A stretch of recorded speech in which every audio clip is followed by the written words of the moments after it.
Good afternoon. We'll now start. First of all, I'd like to welcome everybody to this pep talk this afternoon. Please mute yourself, but always show your video picture. Sign in your name, your Facebook account, or email address in the chat box. Please include the names of companions attending with you.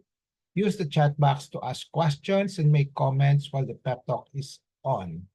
There'll be group pictures at the start and end of the pep talk, so please show your face in the video. As a reminder, after the pep talk, please take the online Learning Com evaluation test exercise for mastery of learning and have a perfect score to get a certificate like the one shown here.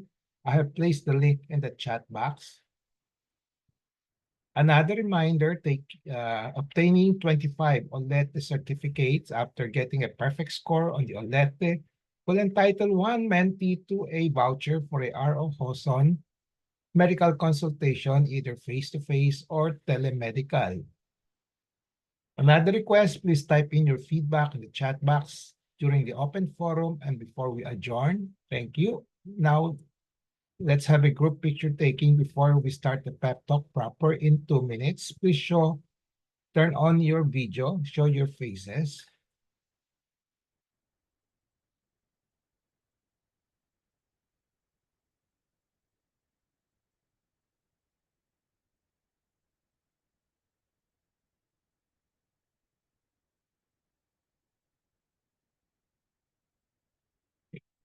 One, one, two, one, two, three. One, two, three.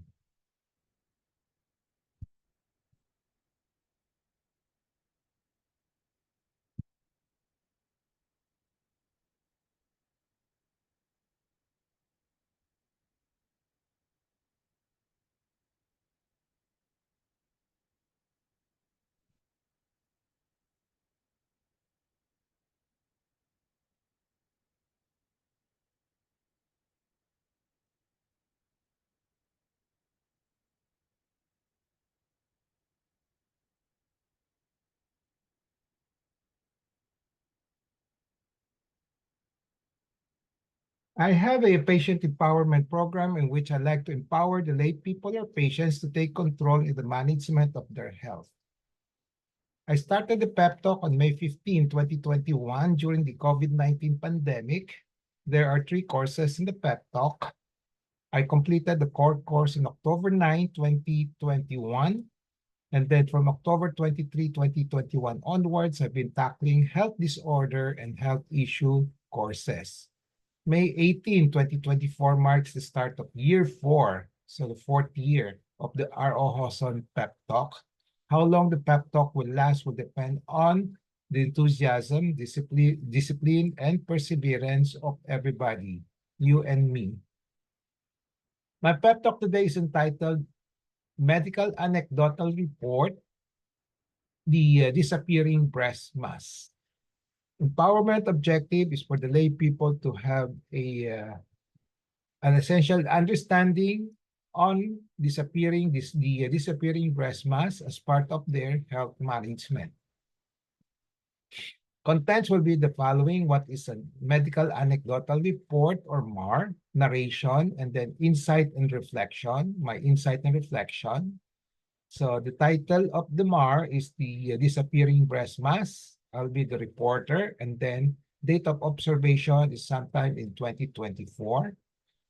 As a disclaimer, the RO Hoson Pep Talk contains the thoughts, perceptions, opinions, and recommendations culled from my personal experiences as well as from the writings of other health professionals.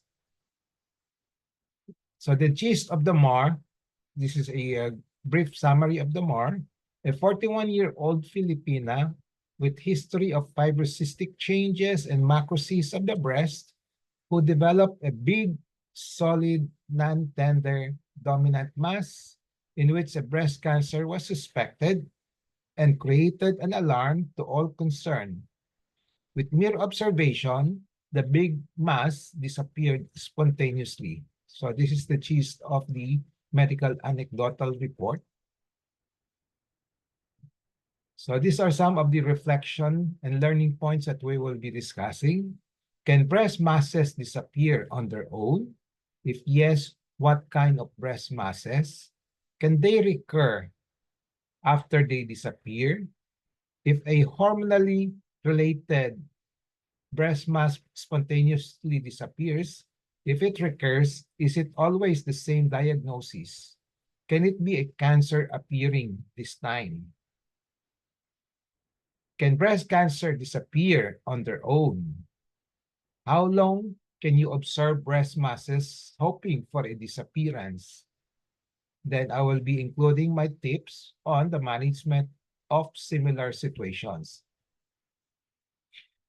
So let's start with this is the first time that we're going to have a new format here, the medical anecdotal report. What is a medical anecdotal report, or MAR? Okay. So MAR is essentially defined by myself as a brief written report on an actual medical event, actual incidents that involves an actual patients. The medical observation must have an impact on the reporter, meaning me, in terms of insight gain and in which the reporter thinks is worth sharing with other people like you, especially for learning purposes. So the MAR will have the following part: narration, first of the case of the patient, and then insight and or reflections. So let's start with the narration of the patient of the case. I had a patient, MDJC, a 47-year-old female who on June 25, 2024, consulted for a right breast mass noted 2 weeks prior.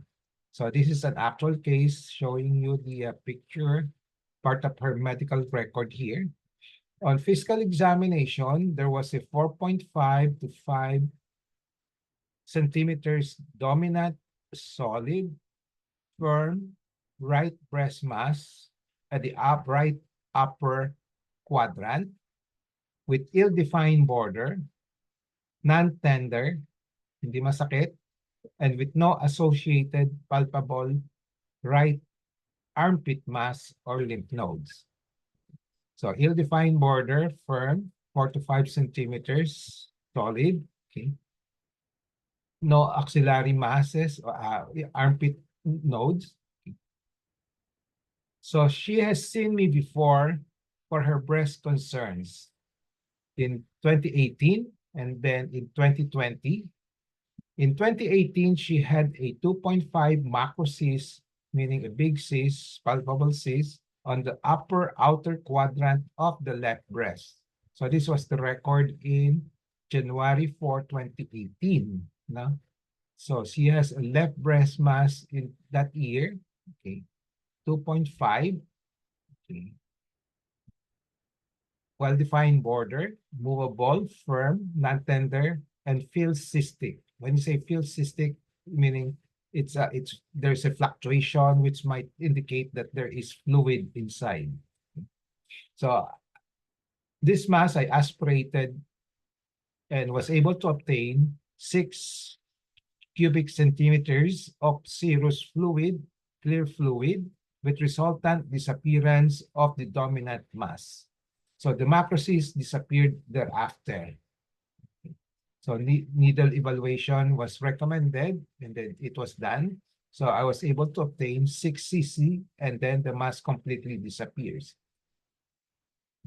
So this showed the evidence that I did. Diagnosis was macrocyst of the left breast. I aspirated 6 cc of serous fluid with complete disappearance of the mass. So I told the patient that's not cancer. But it may recur. Okay, we just have to monitor and then do monthly breast self-exam and then check up on a per need basis or regularly. So this, because of the recent event, I asked her to have a checkup next month and then every 3 months thereafter. In 2020, she consulted with a 1 to 1.5 cm dominant mass in the upper outer quadrant of the right breast here. My diagnosis then was another macrocyst because, as I said, it can recur. Okay. This was supported by a cyst findings on ultrasound. So there was an ultrasound done this time. Okay, it shows there's a cystic mass. So the said macrocyst disappeared thereafter, according to her, as we did not have a checkup or follow-up during the COVID-19 pandemic. So needle aspiration was not done, okay, but the mass completely disappeared afterwards because this was the time during the COVID pandemic. Okay. In June 25, 2024, so this year, okay, was her first consult with me after the COVID-19 pandemic. I was alarmed and worried about the relatively big breast mass this time, and it felt solid, not evidently cystic on palpation. With a background history of macrocysts in 2018 and 2020, and she claimed that the mass has decreased in size 4 to 5 days before she saw me on June 25, 2024. My primary clinical diagnosis was still a macrocyst, and my secondary diagnosis was breast cancer. When I say primary, that's my number one consideration. If it's not the this one, it's not the diagnosis, okay, turn out to be not the case, then I have a backup diagnosis, which is a breast cancer. So this is the records that shows the consultation on June 25, 2024. So there's a 4.5 to 5 centimeter mass, okay. History of previous consult, macrocyst, okay.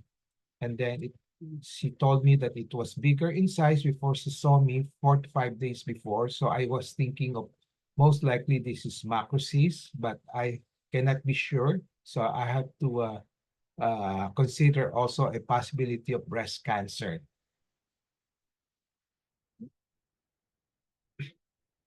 With some explanations and then with recommendations, he agreed to a needle evaluation with aspiration biopsy right after my clinical evaluation.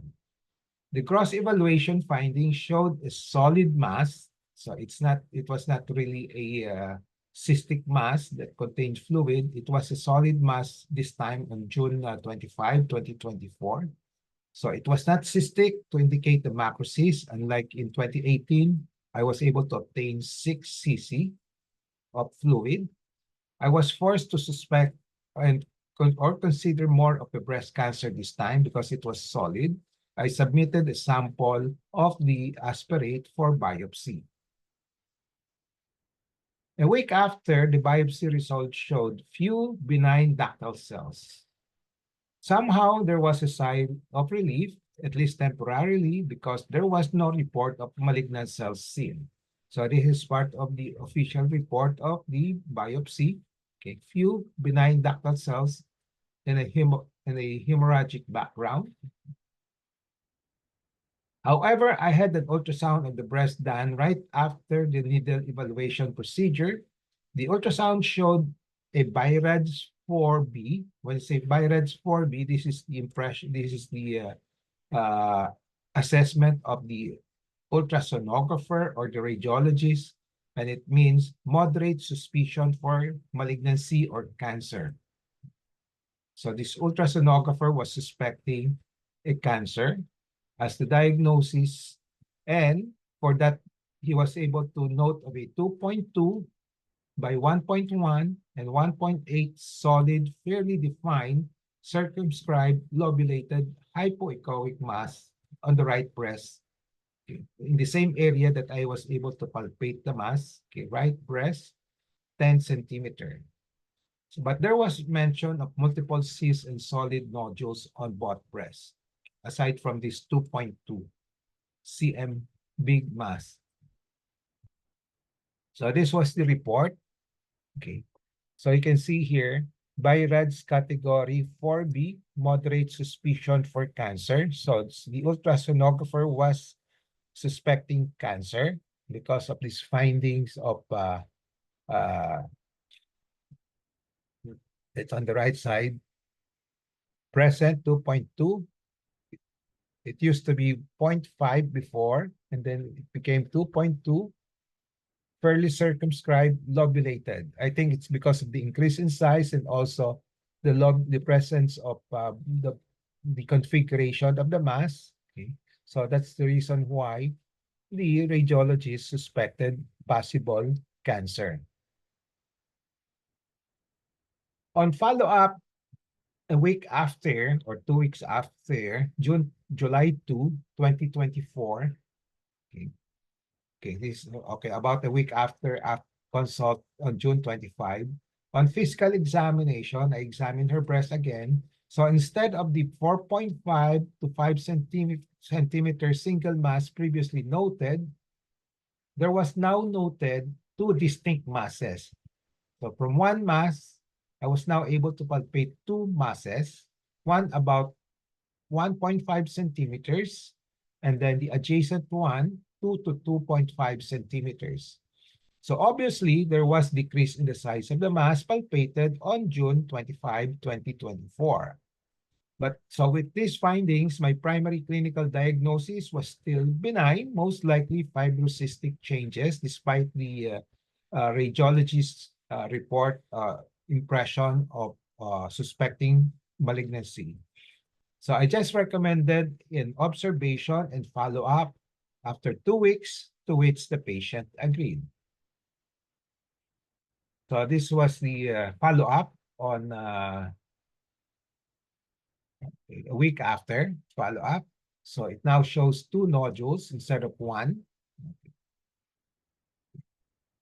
One smaller one, 1 to 1.5, and then 2 to 2.5 centimeters, but still there's no axillary node, no armpit lymph node.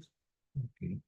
So I gave her the option first, observe another type of biopsy, which could be a core needle because of the diagnosis of the radiologist. And then the other option is to remove the mass and then have it biopsied. No? So after discussing the pros and cons of all these 3 options, no, since my primary diagnosis is most likely benign, right breast, so she decided to have just observation. So there was, she did not opt for a core needle biopsy and also an excision biopsy, just observations, to which I agreed also. On July 16, 2024, okay, the previously noted 2 right breast masses, that dati may dalawang breast masses on July 2, 2024, had further decreased in size to the point that there was practically no dominant mass already. Parang nawala na. Just a little prominence or thickening. So again, my primary diagnosis was fibrocystic changes. So this was after 3 weeks of observation, nawala na yung dalawang bukol, yung isa to start with, then naging dalawa after 1 week. Ngayon, halos nawala na. Okay. So here are the notes compared to June 25, ito yung 4.5 centimeters, and then to July 2, naging dalawa. Okay, so there was marked improvement. So we decided to think to make a diagnosis of benign. So one thing to clear up the suspicion of breast cancer of ultrasound, kasi may nabasang BI-RADS 4B, the patient decided to have a follow-up ultrasound on July 30. So that was 2 weeks after. The result showed regression of the suspicious 2.2 centimeter mass to 1.5. So the BI-RADS reading was now changed from 4B to 3, probably benign. So that's my final diagnosis at this time was fibrocystic changes. So there was regression in size. This is the repeat ultrasound. So from 2.2, naging by 1.1, by 1.8, naging 1.5, by 1, and 1.5. You know, kahit na may lobulation pa rin siya, okay, but lumit yung bukol. So ang binasa na rito is BI-RADS 3. Okay, in contrast to earlier report na binasahan siya ng category 4B, suspicion for malignancy. So again, the gist of the MAR, to summarize the essence, the essential content of this MAR, this was a 41-year-old Filipina with history of fibrocystic changes and macrocysts in 2018 and 2020. I saw her before, who developed in 2024 a big, solid, non-tender dominant mass in which I had to suspect breast cancer because its characteristics and as well as the size, and this created an alarm, okay, for me and also to the patients. So, but with mere observation, the big mass disappeared spontaneously on its own without any intervention, without any medication, without any surgery. Okay. So I will now present some reflection and learning points on these issues. So first, can breast masses disappear on their own? So the answer is yes, as illustrated in this particular case. So this is an actual case. Yes, there are breast masses which can disappear on their own. But we have to emphasize that not all breast masses can disappear on their own. And if we don't emphasize this, a lot of patients will just say, baka mawala yan. Hintayin na lang natin mawala, no? Okay. So we have to remember there are some which can disappear on their own. There are also some which cannot disappear on their own.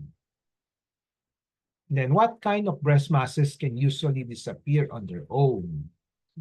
Usually breast masses secondary to hormonal changes can disappear on their own without treatment at all. So examples are fibrocystic changes, macrocysts, and adenosis. So these are benign, these are breast masses presenting as breast masses secondary to hormonal changes that can disappear on their own without treatment at all. When you say fibrocystic changes, I want to emphasize the word changes. I'm not labeling it as a disease, so it's not a disease. Fibrocystic changes meaning their presence of fibrosis, represented by the word fibro, and then cystic, cyst, usually microcyst, maliliit, mga less than 1 centimeter in size. So this is fibrocystic changes. Two components, a solid area, which consists of the fibrosis or thickening, and then the cyst. Then macrocyst, this macrocyst is actually part of fibrocystic changes. Yung cystic changes and fibrocystic changes, lumaki lang. Yung fibrocystic changes, usually maliliit lang siya, less than 1 centimeter, hindi mo masyadong nakakapa, no? Pero now, kung lumaki siya more than 1 centimeter at kapang-kapa na, then we call that macrocyst, no? So remember in 2018, in which I was able to aspirate 6 cc, no? Kapang-kapa yun. Kaya ang tawag noon, macro, malaki, macrocyst. Okay. So usually this is yung size of the macrocyst usually more than 1 centimeter. It can be 2, 3, 4, sometimes even 5 centimeters or even 6. No? Okay. Now, adenosis just means the enlargement of the lobules, glandular element of the breast. So these are part of the hormonal changes. Fibrocystic changes, most common changing findings on the breast due to hormonal changes. Okay, it is the most common, yung nagbabago, no? Yung nakakapa natin sa breast, madalas nagbabago, no? And because these are due to hormonal changes. Okay, another reflection, what kind of breast masses can usually disappear on their own? As I said, usually breast masses secondary to hormonal changes can disappear on their own without treatment at all. Galactoseals, yung mga cystic collection of milk fluid, no? So these are due to hormonal changes also, may mga collection dyan, that's why we call it galactoseel. Fibroadenoma may also disappear, medyo matagal lang kuminsan, no? But it may especially disappear. It usually disappear when one nears the menopausal stage. fibroadenoma usually present with a solid mass, pero benign siya, it may disappear.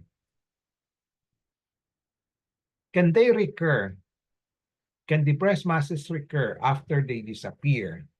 So usually breast masses that spontaneously disappear, especially those with due to hormonal changes, may recur and reappear again as long as the inciting cause is still present, such as the hormonal changes in the body, which we cannot really define, which are constantly present throughout the body.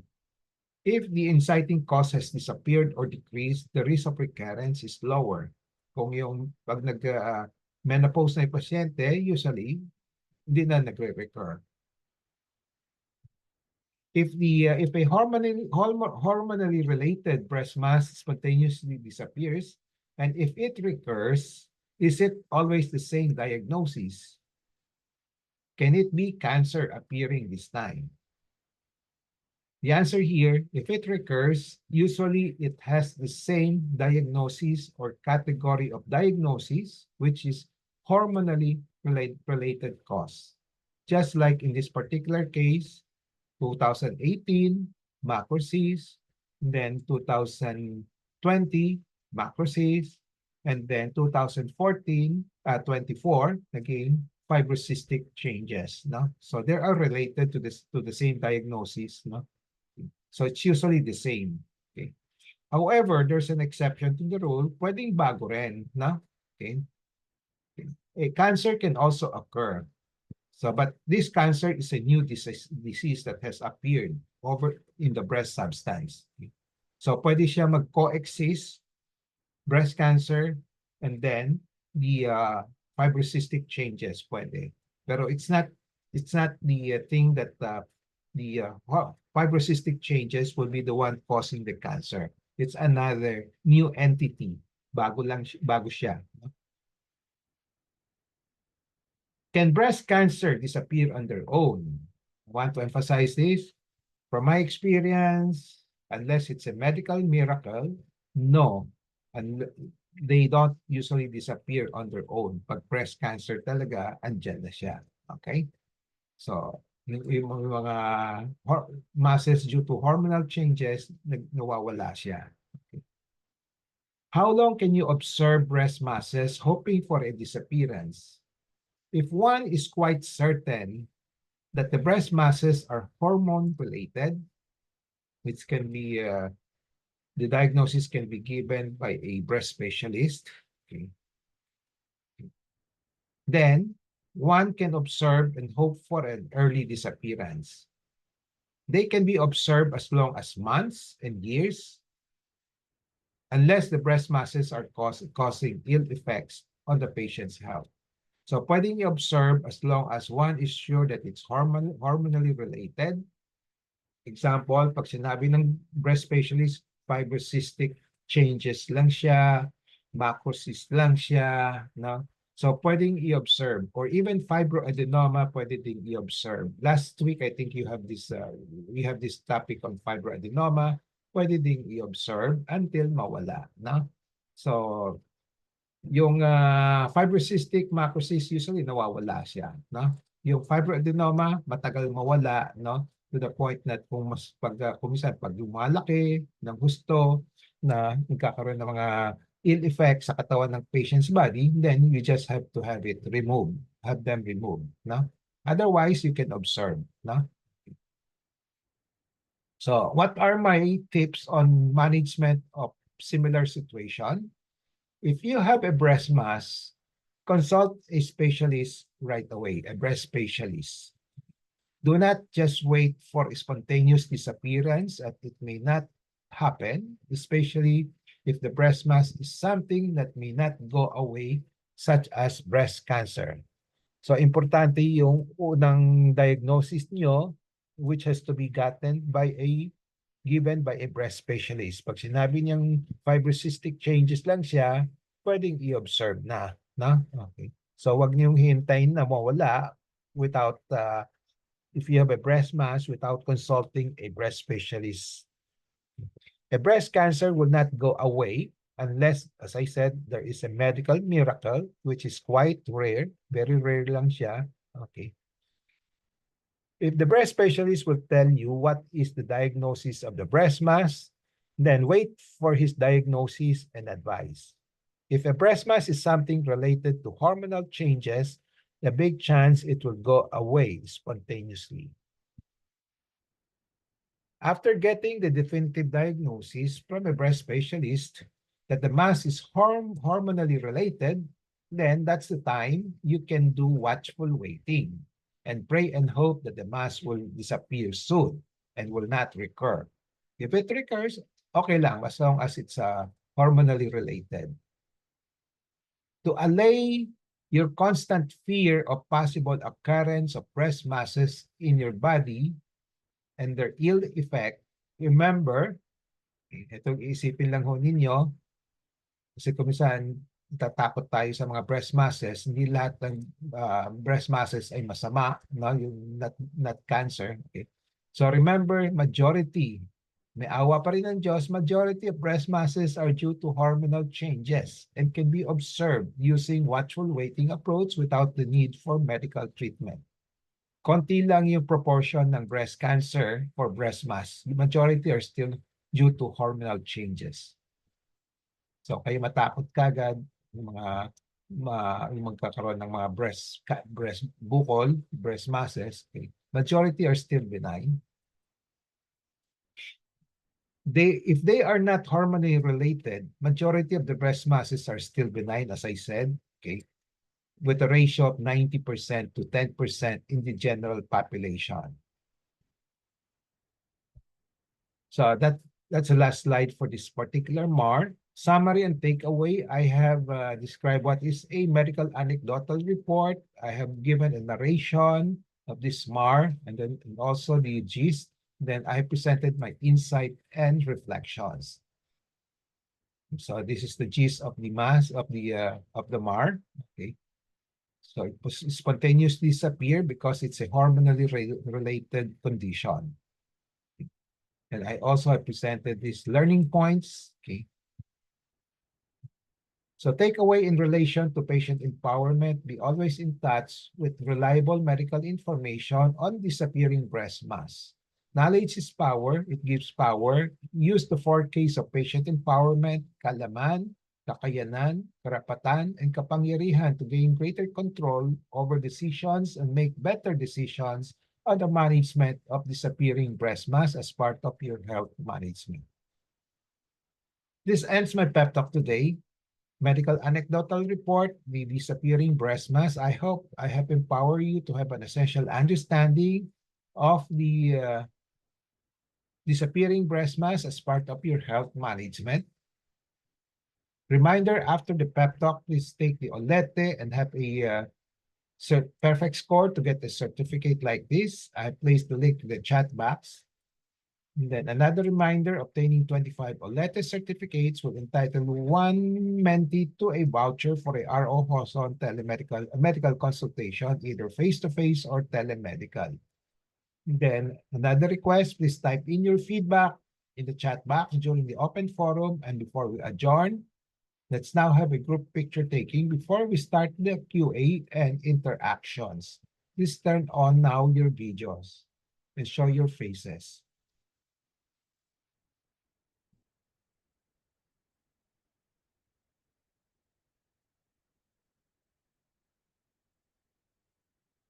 Okay, ready?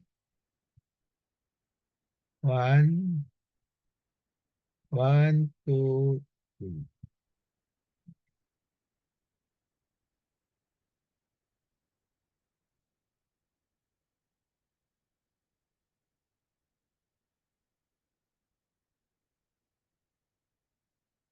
Okay, the floor is now open for questions, comments, sharing of experiences, consultations if you want. Okay. Anybody?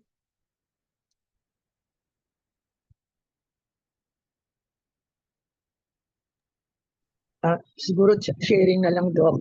Okay, good. Sharing. I like sharing. Yeah.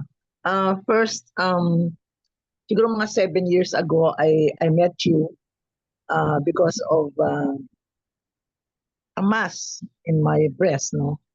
And also because when I saw on OB/GYN before you, a doctor, she told me to undergo a mammo yata. Mamo. Or mammo ba o ultrasound, I forgot, no. Ah. Anyway, siyempre I asked you to read it, no. And sabi mo, if I remember right, kasi may nakalagay doon Viradspor eh. Pero siyempre, the radiologist who did it will not make a conclusion, no? Basta nakalagay doon Viradspor, tapos ano ba ano. So I went to see you, and then you said, I make another, parang an ultrasound pala. Repeat. Oo, para ano, and then I did it in Manila Doctors kasi ito sa ibang ano yung earlier. And then I think your diagnosis was ano ba to? Fibrocystic. Fibrocystic, oo. So sige, fibrocystic, so observe, no? Tapos nakalipas na rin nakalipas na ang COVID, no? And then I had this there was this event na I was in Tagaytay, tapos ang sakit ng breast ko. Sabi ko, bakit kaya? Sabi ko, pag ano. I didn't see you immediately dahil masakit lang naman, no? Teka, may naririnig ako. Anyway, I went again to dito sa pinupuntahan ko ng ano. Tapos ang sabi, may binigay na medicine para para matanggal yung sakit. And then eventually, after a year, na-observe ko, it's more than that. There was already bleeding. Sabi ko, I have to see you, no? And then nagpalpate ka, and then nakita mo na na more than the bleeding, merong solid mass, no? And then then you gave me options.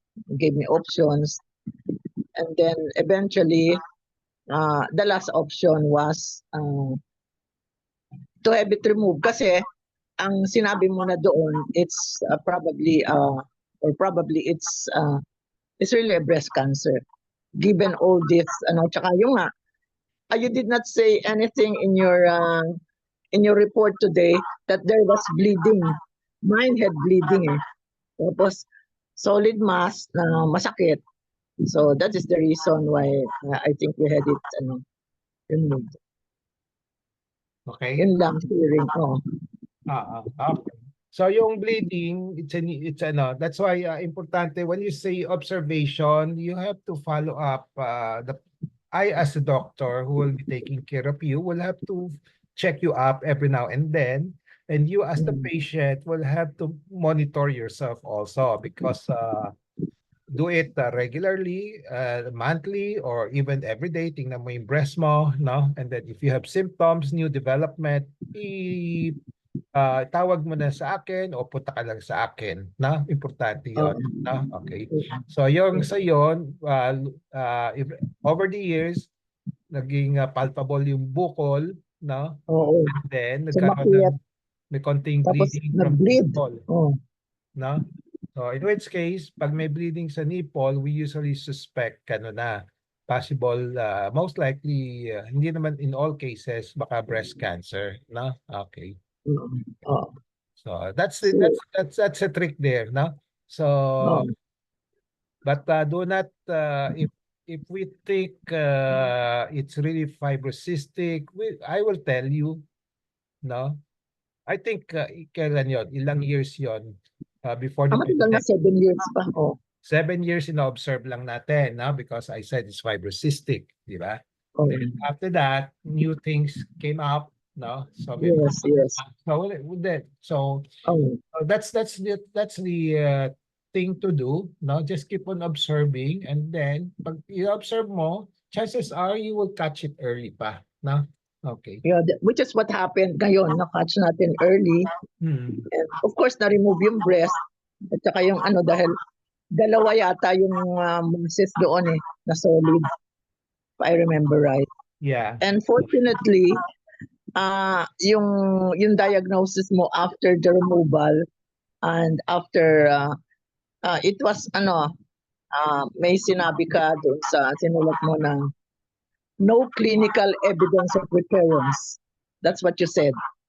So, Yung fortunately, during ah, follow-up, oo, check-up. oo, Okay. yeah. And fortunately, I didn't have to take anything. Sabi mo, I can eat anything. I didn't have to take. Kasi yung mga kaibigan, kagad, nako, sabi niya, di magkikimo ko raw. Sabi ko, chemo? Ayun, ganun. Wala naman sinabi ng doktor ko eh. Sabi ko, pag ganyan ba sasabi, follow up with him. I think I followed up. Nakalagay naman doon 2 months after. Then recently, I went to see you after 3 months, parang ganon. Mukha namang okay. So, I hope it continues to be that way. Thank God naman. Okay. Yun lang do. Just a Yeah. sharing. Yeah, thank you for sharing that. Okay. So, importante yung what do you call that? Monitoring. When you monitor, you do it yourself, no? Okay, gagawin ninyo, huwag kayo matatakot na kapain yung breast ninyo, titingnan yung breast ninyo, no? You have to do it yourself because that's the only way to detect yung mga changes as early as possible, no? No, huwag kayo magre-rely sa yung 6 months ultrasound, 1 year na mamo, gano'n, matagal yon, di ba? I think that happens to one of our participants here tonight, at this afternoon, and si Angeline, no? Ganon, no? Kung saan, tama, okay. Don't rely too much. Sandali lang ha, tapusin ko lang, Angeline. No, don't rely too much on those things. Importante yung kapa ninyo, no? Every day, every month, no? Yung every day, madali lang naman. Kung naliligo kayo, nakakapa naman ninyo. Then do a formal, yung masinsinan na kapa, breast self-examination, kahit na monthly, no? And then, yung sa akin, parang I have to reinforce what you are doing, di ba? Kasi ako, breast specialist ako, para makita ko kung talagang tama, kung wala talagang problema, no? Kung may problema man, makikita natin kagad. So, mahuhuli natin, no? So, I would like to ask your opinions, all of you present here. Ano ang pinakamagandang interval ng check-up ng breast? Kasi yung mga ultrasound usually 6 months, 1 year, yung iba, no? So ano yung mas maganda yung interval ng check-up ng doktor sa inyo? In terms of accuracy, ma-detect kagad, and convenience, kasi mas convenient yung every year. Kaya lang, mas delikado yon, di ba? Baka umulit na siya after, baka lumitaw na yung pagbabago after 1 month, 2 months after your last checkup. Is 3 months okay with you? 3 months, doctor, 3 months. 3 months, pwede na? I suggest 3 months, doctor. Okay. Yes, tama po. How about the others? Ako naman sa akin, Doc, siguro wag na antayin kung anong month o ano po. Kung may napapansin na nakakaiba sa breast, kailangan pumunta na sa doktor. Okay. Pero kung wala, ano, okay, Kung wala, siguro pwede na 3 months. 3 months. Okay. So, I was thinking 3 months kasi kami yung sa mga on the doctor side, kung isa nagtatalo kami kung ano, every 6 months kasi yung mga especially mga cancer, we say kahit na kahit na yearly na lang, ganun. Pero sa akin, mukhang kumisan may mga kaso ko nahuhuli ang pagka-detect ng recurrence, no? Kaya so I was thinking baka mas mabuti every 3 months na lang, di ba? Para mahuli mo kaagad, na? Okay. Kasi kung minsan binabalance din namin, sabihin, bakit mo pinapabalik na kaagad yung pasyente ng every 3 months? Bakit hindi 6 months, hindi 1 year, no? Okay. So, ma-anxious lang sila, number 1, no? Kasi pag pupunta kayong doktor, na-anxious kayo, di ba? Palagi. Number 2, syempre, mas magastos din sa inyo because you have to pay, di ba? Every 3 months, yun, ganon. Diba? So, but I think overall, mukhang every 3 months, can be justified para madiscover mo kagad ng aga, no? Of course, we have to agree on that with the patient. Siyempre, kakausapin natin yung pasyente, no? Kung kaya niya every 3 months, kung malayo siya every 4 months, no? Ganon, no? Okay? So, I might adapt it every 3 months na lang, no? Okay. Okay, anything that you want to say, Angeline? Ako, tanong lang po ako kasi may isa akong kasama sa work. May ano kasi, last year, ang ano niya is BI-RADS 2. Ngayon, may na ano daw siya, nagpa-ultrasound siya. Ang ano sa kanya is BI-RADS 4A na. And then, ano po ba yan, Doc? Pag ganun po ba? Kasi masakit daw yung ano niya, kaya siya decide na magpa-ultrasound. Lagyan mo ng ano ni Gabi. So, masakit daw yung breast niya po. Nadali. Ano wala? Isa lang. Pakisarado yung mute sila bang nagsasalita. Medyo. Perla, pakimute mo na. Ayun, Doc. Hindi, papamute ko muna isa. May nag-interfere. Okay. So, wala na nagsasalita. Isa lang. Okay. Kailan siya BI-RADS 2? Kailan yon? Last siguro mga last April. Ha? April po, 2023. So, di ba Okay. pag ganun kang after 1 year, pag BI-RADS 2 yata yun, kapag Okay. 1 year. Okay. 1 year ago. And then, this year, Tapos, lately lang po, nagpa-ultrasound. Ang sa kanya, BI-RADS 4A, low suspicious, yung result. no suspicion. Tapos, daw po, ang naramdaman niya sa katawan niya is, masakit daw yung breast niya, so masakit po. Okay. So, number 1,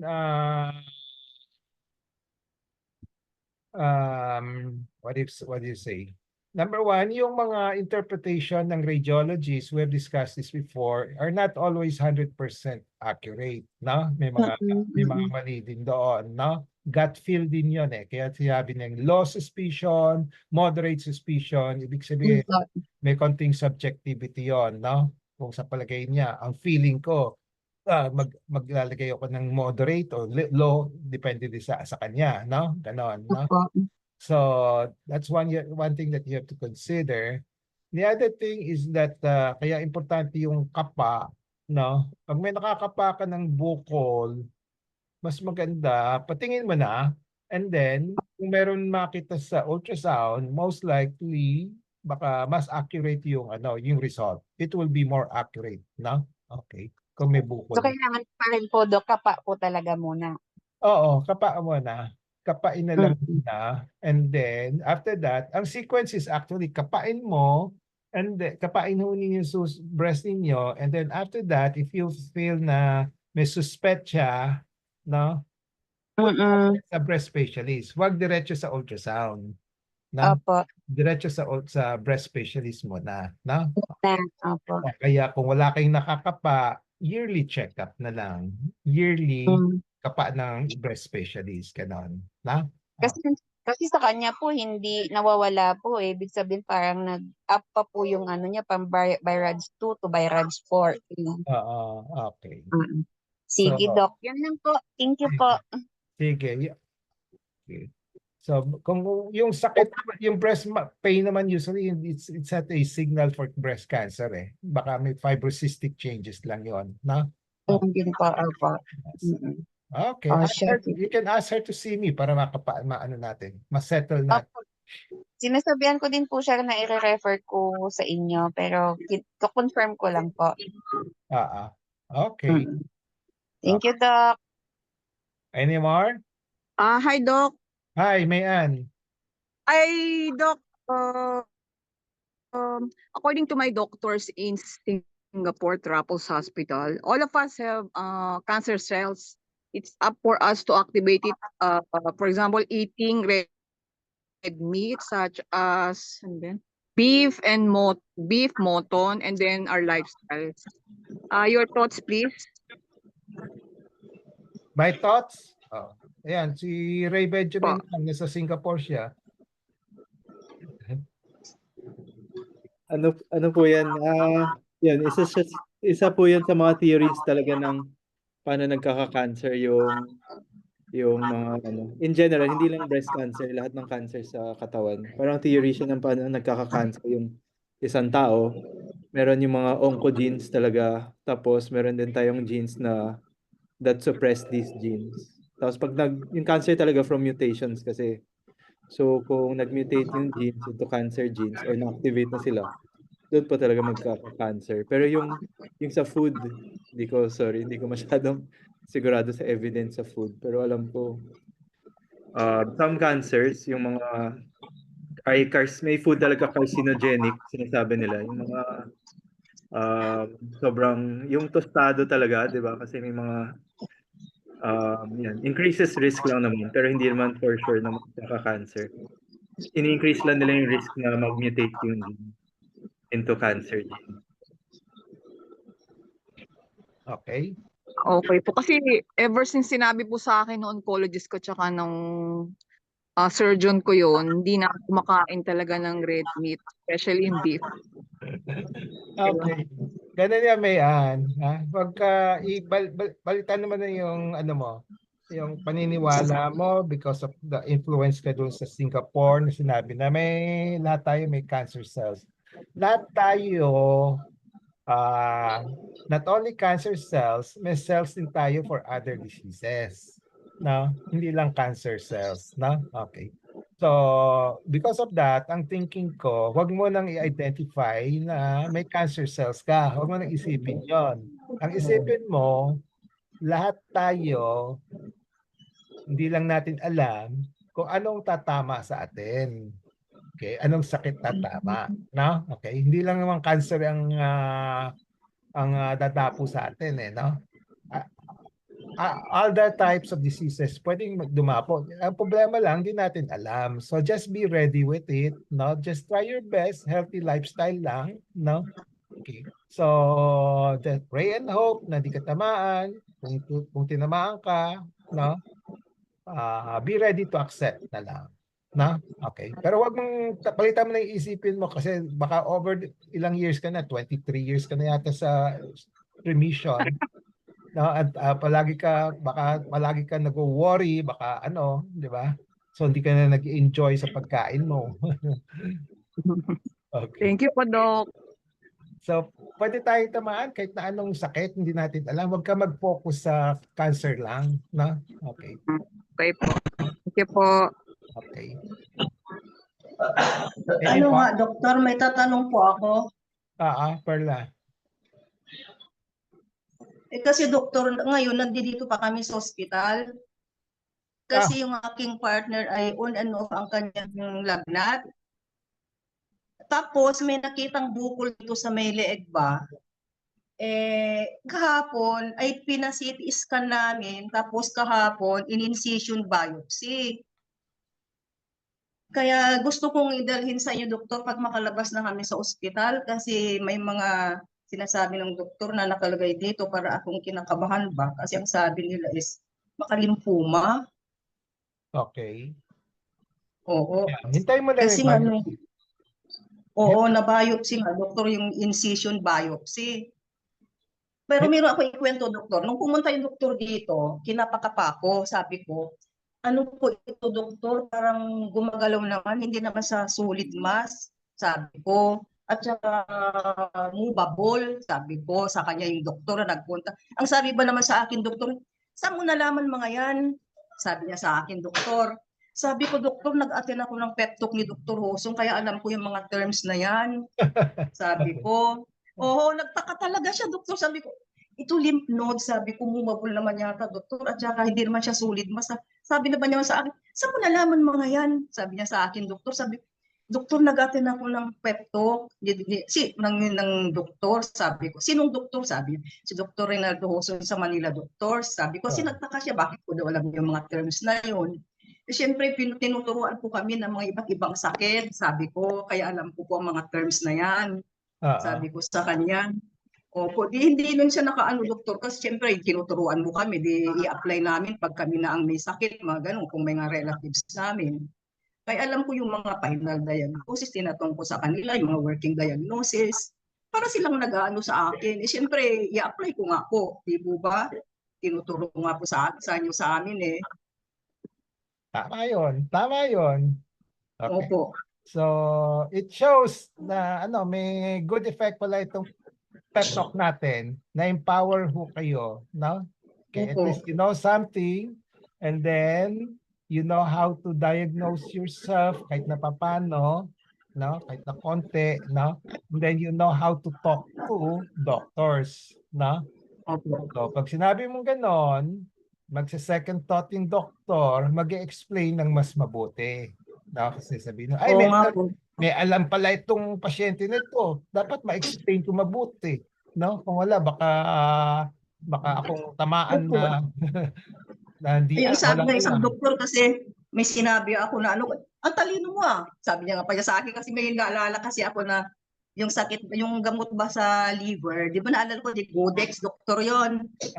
Parang Godex yung gamot yung doktor. Sabi ko, alam mo, ang talino mo ah. Sabi nga sa akin eh, hindi naman doktor kasi naalala ko lang kasi lahat ng yung mga reseta, tinatago ko po yan. Sabi ko, mga findings, mga kahit na anong taon tinatago ko po, naka-file, sabi ko, kaya alam ko yung mga yan, sabi ko nga po eh. Okay. Kaya siyempre, natutunan. Pero ito, bumalik tayo, doktor, gusto ko pong dalhin sa inyo. Pag pumaling na kami, pag nalalabas na kami sa ospital. Yeah, hintay mo yung, okay, kailan kayo lalabas? Hindi pa itong doktor, bakit hindi nila makuha ko yung kanyang lagnat pabalik-balik? Ang dami ng laboratory na naano sa kanya. Alam mo, pangatlong balik na namin ito, doktor. Sa ospital. Kailan lalabas yung biopsy? Ang sabi nung sa nurse na nagpunta dito ay doktor niya, bukas daw. Pero nilalagnat pa naman, doktor, paano kayo ilalabas? Hindi, importante yung diagnosis, yung biopsy. Yung biopsy, doktor, kasi pinadala daw nila sa NKTI. Okay. So, hintayin pa din yung biopsy results. Sa Monday pa daw po, pero bakit hindi na namin antayin kung gumaling po siya? Pwede yung kung wala nang gagawin muna, nag-observe lang, kung wala namang safe naman umuwi muna kayo habang naghihintay ng biopsy. Otherwise, lalaki yung gastos ninyo. Ang laki nga po eh. Diba? Ang pinag-ano ko lang, baka mamaya sa bahay kami, may lagnat naman. Babalik ko naman, kagaya nung nangyari. May lagnat na naman siya, binalik na naman po namin dito. Kaya matakot sa lagnat lang. Kung yung lagnat is just a sign of signal na may underlying sakit, no? So, kung may mga bukol-bukol siya, baka yun ang source ng lagnat niya, no? Yun nga po ang kuwan nila eh, yung baka din nanggagaling po eh. Oo, no? May mga lymph nodes pa yung may bukol-bukol eh. So, yung mga gamutan naman dyan is on the bukol, not on the lagnat. No? Dapat ganon, no? Pag ginamot yung, sabihin natin, example, sana hindi. Okay, kung lumabas lymphoma, no? So, gagamutin mo na yung lymphoma. Pag ginagamot na yung lymphoma, mawawala na yung lagnat. Di ba? Dapat ganon, no? So, kung lagnat lang, nakafocus ka sa lagnat, no? Hindi ka nakafocus dun sa underlying cause, then tuloy-tuloy pa rin lagnat. No? Okay? Oo, hindi pa naman. Tuloy-tuloy nga po eh. Pabalik-balik eh. Sige, hintayin mo na lang may sige, antayin ko na lang po, doktor. Tapos pupunta po kami sa inyo. Sige. Pag nakalabas po kami. Opo. Thank you po, doktor. Thank you. You're welcome. Okay. So, any other comments? Any other comments? Wala na? Last call? So how do you like to format this yung I present a actual patient. How do you like it? But first time ko ginawa to. Mar. Doc, I find it more educational, yung may example. Okay. This is the first time I encounter yung ganyan na you show us an actual case of yours, no? And what happened eventually. At least yung nga hindi lang siya yung kasi most of the time it's theory, no? Most of the time it's theory. But now you're giving us an example of an actual patient of yours whom you treated. And we're able to track, ganito pala nangyari, parang ganun. That's good. That's as far as I'm concerned, I find it very educational. Good. Okay, so you like it, huh? Okay, about the other? Phoebe. Gusto mo ba? Ano, Dok? May Ay. sino nagsasalita? Angeline, yeah. Kapag may ganun, Dok, kahit hindi kami doktor o anuman, mas madali namin siya maintindihan kasi po may mga may sample na pwede naming sundan kung ano po yun at saka bakit ganyan pala, kapag ganito, ganito lang, ganyan. So mas madali siyang intindihin po. Okay. Sige, dalawa na. Sige. Doc, ako po. May. Sa akin to very informative. Pwede ko pong i-apply sa iba just in case meron akong ma-encounter na ganyang scenario. Okay. Good. Tatlo na. Sige po. Si Jeng. Yes po, Doc. Katulad din po nila kasi tulad nga po nung ginawa natin mula nung naging patient nyo ako, yung pong mula umpisa hanggang sa nitong recent na 2024 na pag-watchful waiting natin, talagang pwede ko pong magawa yung katulad nung ginawa yung format na yan na nandito po. Yung binibigay niyo sa amin na bawat... Yung binibigay niyo pong ganito sa amin. Yeah, yung records. Dapat pinatago ninyo po sa amin. Para po ganyan po yung ginawa niyong format na talagang ako po, masasabi ko po sa mga commenti ko na isa po talaga ako sa mga patient ninyo na mula nung maoperahan ninyo ako at nagkaroon ako ulit ng mga bukol, yung ginawa nating watchful waiting na hindi naman po ako kailangan agad-agad operahan, nagawa po natin hanggang sa yung isang bukol ko sa breast, yung nawala na, yung fibrous adenoma na ano po nung breast ko. Yung pong bukol. Opo, yung kumbaga, yun po yung sinasabi niyo na hindi kailangan na pag may naapakang bukol sa dibdib, kailangan ipa-opera mo na kaagad.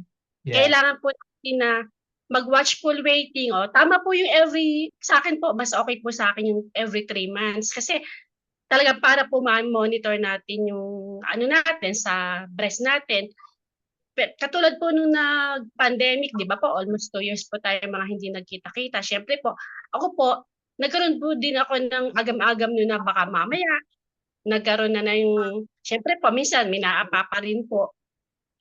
Nung magpa-check up naman po ako sa inyo, nawala na po yung takot ko na baka mamaya may bumalik o mas lumaki yung bukol ko sa breast. Pero mas lumiit pa naman po hanggang sa, yun nga po, may pares naman pong breast ko ang meron, yung isa po, yung kaliwa, wala na nga po, yung isa po, yung sa hormonal changes na nangyayari sa katawan ko, at sabi nyo nga po, mawawala lang to pag nag-menopause na ako, yun po, masasabi ko po na talagang hihintayin mo lang yung kung halimbawa magme-menopause ka na, mawawala na yung bukol sa katawan. May sarili siyang, yung bukol na wawala siya ng kanya pagdating ng panahon.